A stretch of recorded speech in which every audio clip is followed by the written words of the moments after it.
नमस्कार मित्रों, हमारे चैनल में आपका स्वागत है। आज हम सीता स्वयंवर का वर्णन करेंगे। सीता स्वयंवर की संपूर्ण कथा। सीता स्वयंवर की कथा महर्षि वाल्मीकि जी की रामायण और रामचरितमानस के बालकांड सहित सभी राम कथाओं में मिलती है। महर्षि वाल्मीकि जी की रामायण में जनक द्वारा सीता के लिए वीर्य शुल्क का संबोधन मिलता है, जिसका अर्थ है राजा जनक ने यह निश्चय किया था कि जो व्यक्ति अपने पराक्रम के प्रदर्शन रूपी शुल्क को देने में समर्थ होगा, वही सीता से विवाह कर सकेगा। किशोरी सीता के लिए योग्य वर प्राप्त करना कठिन हो गया था, क्योंकि सीता ने मानवयोनि से जन्म नहीं लिया था। अंत में राजा जनक ने सीता स्वयंवर रचा। रामायण कथा में भगवान राम और माता सीता के जीवन के बारे में उल्लेखित है।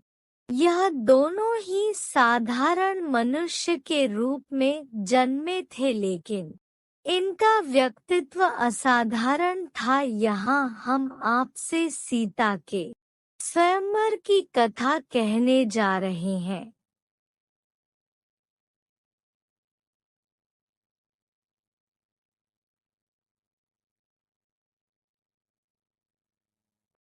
कि कैसे नियति भगवान राम एवं सीता को मिलाती है और भगवान राम सीता मैया को क्या वचन देते हैं।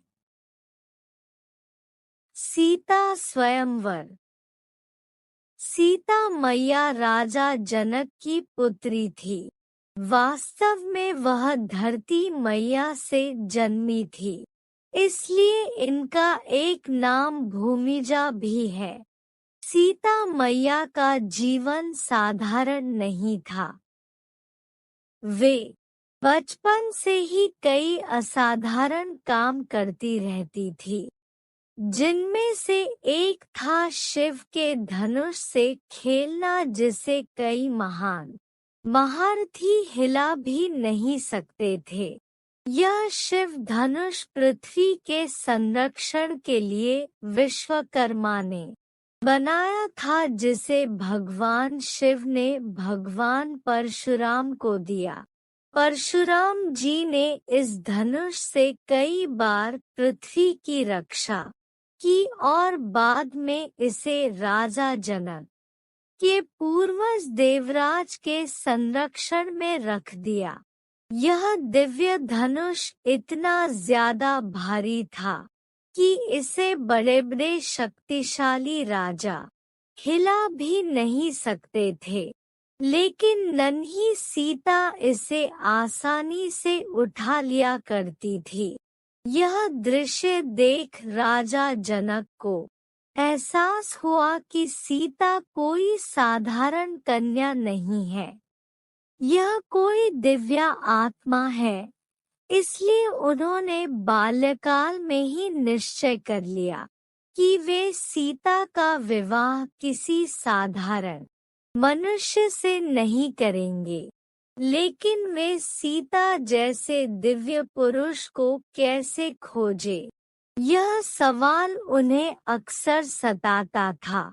तब उन्हें ख्याल आया कि वे सीता स्वयंवर। स्वयंवर का अर्थ यह होता था कि इसमें कन्या स्वयं अपनी इच्छानुसार अपने लिए पति का चुनाव कर सकती थी, का आयोजन करेंगे, जिसमें यह शर्त रखी जाएगी कि जो धनुर्धारी शिव के इस महान दिव्य धनुष पर प्रत्यंचा चढ़ाएगा, वो ही सीता के योग्य समझा जाएगा। शर्त के अनुसार सभी राज्यों के राजाओं को स्वयंवर का निमंत्रण दे दिया गया। यह निमंत्रण अयोध्या भी जाता है।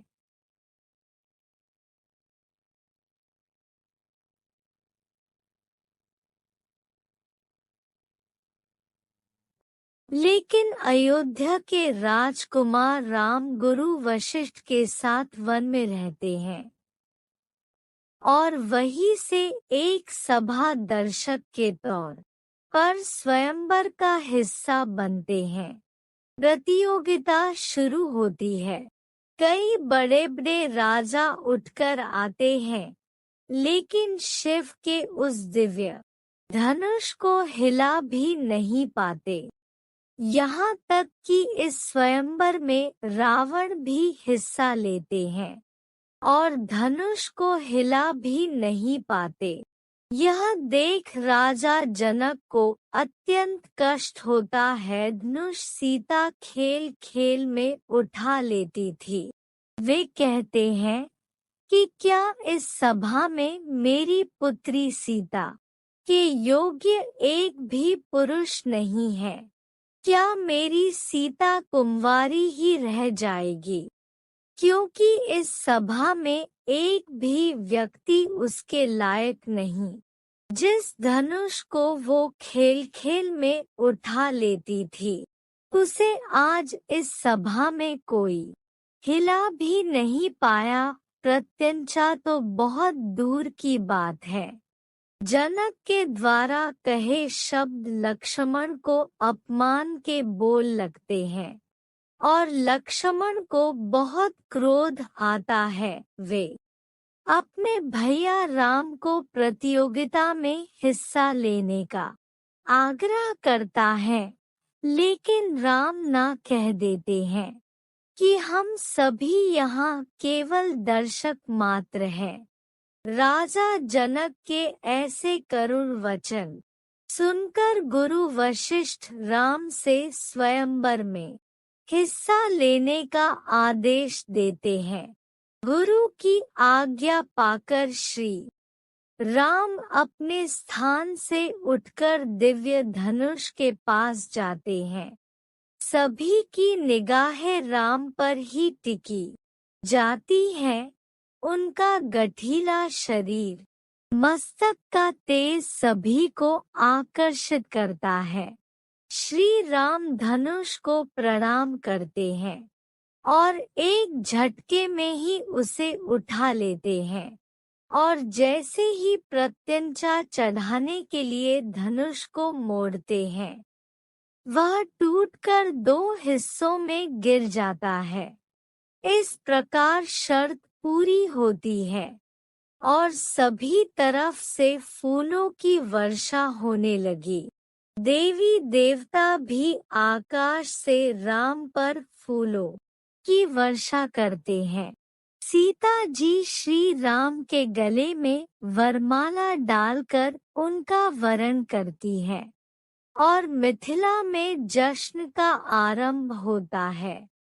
लेकिन धनुष के टूटने का आभास जैसे ही भगवान परशुराम को होता है, वे क्रोध से भर जाते हैं और मिथिला की उस सभा में आ पहुंचते हैं। उनके क्रोध से धरती कंपित होने लगती है, लेकिन जैसी श्री राम ने भगवान परशुराम के चरण स्पर्श कर क्षमा मांगते हैं, भगवान परशुराम समझ जाते हैं कि वास्तव में राम एक साधारण मनुष्य नहीं अपितु भगवान विष्णु का अवतार है और वे अपने क्रोध को खत्म कर सिया राम को आशीर्वाद देते हैं। भगवान राम और देवी सीता का विवाह पंचमी के सीता के स्वयंवर के बाद उनकी तीनों बहनों उर्मिला, माधवी एवं श्रुतकीर्ति का विवाह क्रमशः लक्ष्मण, भरत एवं शत्रुघ्न से किया जाता है और चारों बहनें एक साथ अयोध्या में प्रवेश करती है। श्री राम से विवाह के बाद पहली रात में जब देवी सीता दुखी होकर बैठी हुई थी, तब भगवान राम उनसे इस दुख का कारण पूछते हैं। तब सीता जी उसने कहती है प्रभु आप तो राजकुमार है और राजकुमार की तो कई पत्नियां होती है, आपकी भी होंगी और तब आप मुझे भूल जाएंगे। तब श्री राम अपनी पत्नी सीता को वचन देते हैं कि वे कभी दूसरा विवाह नहीं करेंगे, सदैव अपनी एक पत्नी के साथ ही जीवन व्यतीत करेंगे। श्री राम अपनी पत्नी सीता को विवाह की पहली रात यह वचन देते हैं, जिसे सुन सीता स्तब्ध रह जाती है। श्री राम अपने इस वचन का आजीवन निर्वाह करते हैं। जब किन्हीं कारणों से सीता और राम का विच्छेद हो जाता है, तब भी मर्यादा पुरुषोत्तम राम अपने वचन का पालन करते हैं और दूसरा विवाह नहीं करते। इस प्रकार भगवान राम और देवी सीता मर्यादा का एक नया इतिहास रचते हैं और अपने जीवन से मनुष्य जाति को पति पत्नी के धर्म का बोध कराते हैं। इस तरह यह पौराणिक कथाएं मनुष्य को धर्म का आधार बताती है एवं सही गलत का बोध कराती है। यह थी माता सीता के स्वयंवर की कथा, जिसके बाद उनके जीवन का नया संघर्ष प्रारंभ होता है और वे दोनों विकट से विकट स्थिति में एक दूसरे का साथ देते हैं और मनुष्य जाति को पति पत्नी का धर्म सिखाता है। अगर मेरी वीडियो आपको अच्छी लगी तो हमारे चैनल को सब्सक्राइब करें। जय सिया राम।